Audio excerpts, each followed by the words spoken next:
ታችን እንኳን ደህና መጣሽ። ማንም በል እንኳን ደህና ቆያችሁኝ። ሳይነሽ እባላለሁ። ሳይነሽ ትክክለኛ ስምሽ ነው? አዎ ሳይነሽ ትክክለኛ ስሜ ነው። ሳይነሽ እድሜ ስንት ነው ሳይነሽ? 24። የት ነው የምትኖሪው? አዲስ አበባ። ኦኬ አዲስ አበባ። ሃይማኖትሽ? ኦርቶዶክስ። ኦኬ ኦርቶዶክስ። ቁመትሽን ታውቂዋለሽ ሳይነሽ? ሜትር ከ64 ከ63 ከ63 እሺ ምንድነው የምትሰሪው? እኔ የግል ስራ ነው የምሰራው። ትምህርት ጨርሻለሁ። ዲግሪም ማስተርስም አለኝ። ኦኬ የምፈልገው ባል ከ30 እስከ 35 ያለ ነው። እሺ የግል ስራ ስትይ ግን ምን አይነት ሊሆን ይችላል የግል ስራ? ንግድ ሱቅ አለኝ። ናይስ አሪፍ። እሺ ጎበዝ። በ24 ዓመት ሱቅ ካለሽ እንዴ ጎበዝ ቢዝነስ ማንሽ ማለት ነው። አንቺን ያገኝ አፈሰ ነው የሚባለው። እንግዲህ ጸባይ ካለው አፈሰ ነው የሚባለው። በቃ ስለዚህ አንቺ መስፈርት ዋናው መስፈርት ጸባይ ነው የሚሆነው በእርግጠኝነት። ጸባይ እና ራሱን የገዛ ትዳር የሚፈልግ ገና በጓደኝነት እድሜ የሚፈጅ ሳይሆን የሚያገባ በቃ ጓደኝነት ማልፈልግ። የምፈልገው ባል ግን ከዩኬ ነው። ከዩኬ ብቻ? ዩኬ ከሌለ ከዩሮፕ ችግር የለውም። ከአዲስ አበባ ራሱን የገዛ ጸባይ ያለው ማስተዳደር ምናምን ኔቨር ኤቨር አትፈልጊም ጭራሽ? ኦኬ ሶ የምትፈልጊው ከኢሮፕ። እሺ የኢሮፕ ሃይማኖቱ ኦርቶዶክስ፣ ልጅ ቢኖሮስ? ኢትሶኪ ችግር የለም። ትዳሩን ጨርሶ ከሆነ ማለት ያ በፊት ላይፉን አቁሞ ከሆነ ችግር ልጅ ያጣላል እናሳድገዋለን። ኦኬ እድሜው እስከ ስንት እድሜው?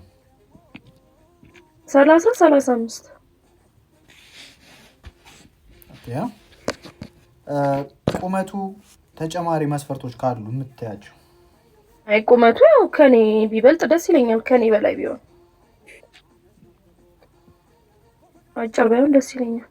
ኦኬ ተጨማሪ መስፈርት በቃ ትዳር የሚወድ ስራ የሚወድ በተጨማሪ ደግሞ እኔን የሚወድ።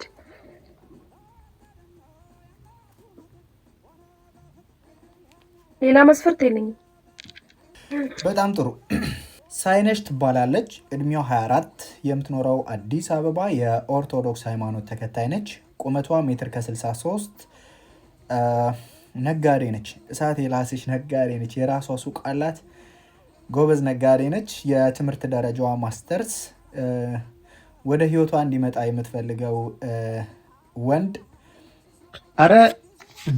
ኢሮፕ የሚኖር ኦርቶዶክስ ሃይማኖት ተከታይ የሆነ ልጅ ቢኖረው ችግር የለውም ብላለች። እድሜው ከ30 እስከ 35 የእድሜ ክልል ውስጥ የሚገኝና ቁመቱ ሜትር ከ70 ከዛ በላይ የሆነ ጸባይ ያለው የጸባይ ጌታ የሆነ ትዳር ያማረው ትዳር የሚፈልግ ዳይ ወደ ገደለው ወደ ትዳር መግባት የሚፈልግ። ኦኬ ይሄ መስፈርት በትክክል የምታሟሉ 3 ቁጥር ጽፋችሁ መግባት ትችላላችሁ። ሲሳይ ገብቷል። ሲሳይ ገብቷል። እንዴት ነህ ሲሳይ? ሻንቆ ሲሳይ ሻንቆ እንዴት ነህ ሲሳይ? ሳይነሽ እየሳቀች ሚስተር ሲሳይ፣ አቶ ሲሳይ እንዴት ኖት? ምንም ድምፆ መስማት አልቻልም። ሳይነሽ የለችም። አውች እስኪ ቢ ኮንፊደንስ ና። እስኪ ቢ ኮንፊደንስ። ዞላ እንዴት ነህ? ፓፒ እንዴት ነሽ? ያራዳ ልጅ አማን ነው አለው። ሰላም ነው። ቆይ ግን እኔ ጥያቄ አለኝ። ለሳይነሽ እሺ ለምንድን ነው ከዩሮፕ ብቻ ያለችው? ምንድን ነው ያለኝ? ወገቤን የሚያስብል ጥያቄ እንዳይል። አይ አልተሰማኝም። ኦኬ አልተሰማም። ድገምላት። አሁን ይሰማል። ለምንድን ነው ከዩሮፕ ብቻ ነው የምፈልገው ያልሽው? ማለት ማግባት ከፈለግሽ እንግዲህ ለምን ግዴታ ወደዛ መሄድ ስለምትፈልጊ ነው? ለምሳሌ እኔ ጀርመን ነው የምኖረው። አሁን ግን ወደ ኢትዮጵያ መምጣት ፈልጋለሁ። እንገባሽ? ጠቅልዬ ማለት ነው። አሁን ኢትዮጵያ ተጠቅልሎ የሚመጣባት ሀገር ነው። ምን ችግር አለው? አሁን ሳይሆን በቅርቡ ገባሽ? አሁን መጥቼ እንግዲህ ሰርቶ ለመለወጥ ግዴታ ወጣ ብለህ መመለስ አለብህ እንጂ ሌላ ነገር ኖሮ አይደለም። እዚህ ትንሽ ይከብዳል ሁሉም ነገር ትንሽ ይከብዳል። ግን ጠንክሮ ከሰራ ግን ያ እኮ ምንም ጠንክረህ ብትሰራ እዛም እኮ ዝም ብሎ በነፃ አይደለም እንግዲህ መስራት ነው። ሰርተን ነው እንጂ በሰራው ልክ ይከፈላል። እዚህ ሰርተን እንከፍላለን እንጂ ብዙ ትርፍ የለውም። ለዛ ነው ኦኬ ኑሮን አፎርድ ማድረግ ስትችል ትመለሳለህ።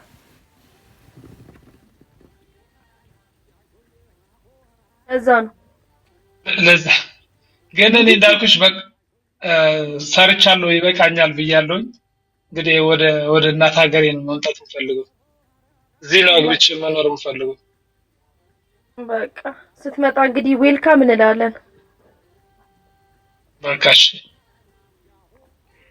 ምንድነው አሁን ተግባባችሁ ነው ተጣላችሁ ነው የሚባለው?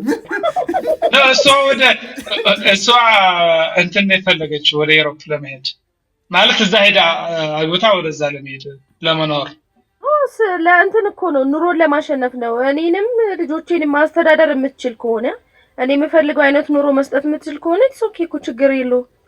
ግን እንደነገርኩህ ነው እዚህ ኦፍ ኮርስ አንቺ የምትፈልጊው አይነት ኑሮ እኔ ልጆቼን ማሳደግ የምፈልግበት መንገድ አለ። እኔ ባሳለፍኩት አይነት ላይፍ ልጆቼን ማሳደግ አልፈልግም። ከኔ በተሻለ ነው። አረዳድ የሆነ ነገር በል አይ ሐሳቧ እኮ መጥፎ ነው አይደለም። አሁን ብዙም ሰው የሚሰደደው አንዱ ከሚሰደድበት ምክንያት አንዱ እኮ ልጆች ምንድነው እሱ ባደገበት ወይ እንዳያድጉ ነው። እና አንተ ያን ማድረግ ኦፍ ኮርስ ካልቻልክ ማለት ትችላለህ ብዬ አስባለሁኝ። እንግዲህ አንተ አሁን ሰርቻለሁ ይበቃኛል ወደ ሀገሬ መመለስ ፈልጋለሁ ነው እያልክ ያለው አንተ።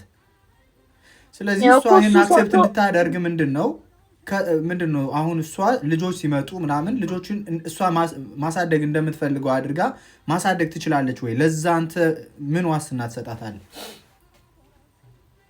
ልጆች ናቸው እንዴ? እኔ ሳው ስታስበው እንግዲህ እኔ ድሮ ልጆቼ እንግዲህ ወልጄ ድሮ ባደኩበት ማድረግ ፈልጋለሁ ብለህ ታስባለህ? እኔም አልፈልግም።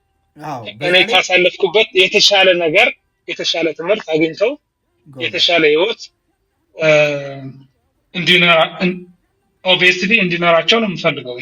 ማንም ሰው አንተ ጀርመን ኑርሃል ልጆች እንዴት እንደሚያድጉ ማስተዳደር እንግዲህ ታውቃለህ። ጀርመን እንዴት እንደሚሆኑ ማለት ልጆች እና አንተ ያን አይተህ በእርግጠኝነት ለልጆች ምን አይነት አስተዳደግ ማሳደግ እንዳለብህ ማንም አይነግርህም። ገባህ? ስለዚህ በእርግጠኝነት አሪፍ ይሆናል ብዬ ነው የምለው እኔ። ስለዚህ ሳይነሽ believe me ችግር የለውም። ሳይነሽ ጥሩ አጋጣሚ ነው የሚመስለኝ ለሁለታችሁ ብታዩት ብታወሩ ብትነጋገሩ መልካም ነው ብዬ ነው የምለው እኔ። በቃ እሺ እንደዛ እናደርጋለን። በቃ ስለዚህ ፎሎ ተደራረጉ። የደረሳችሁበትን ግን አሳውቁን እሺ ፕሊዝ። ዞል ዳንከሪያ ብሮ ይመቻችኋል። መልካም ዕድል ለሁላችሁም። ባይ ባይ። ቻው።